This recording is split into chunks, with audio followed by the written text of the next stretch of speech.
A magnitude 3.4 earthquake occurred.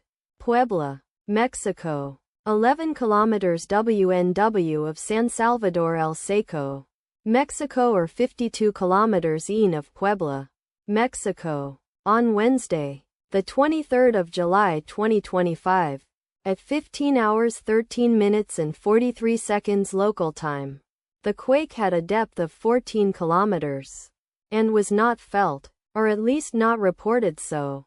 Data source from EMSC. Did you feel it? Let us pray. May the earthquake that occurred not affect our brothers and sisters there. May the earthquake not happen again. And may God protect everyone. Amen.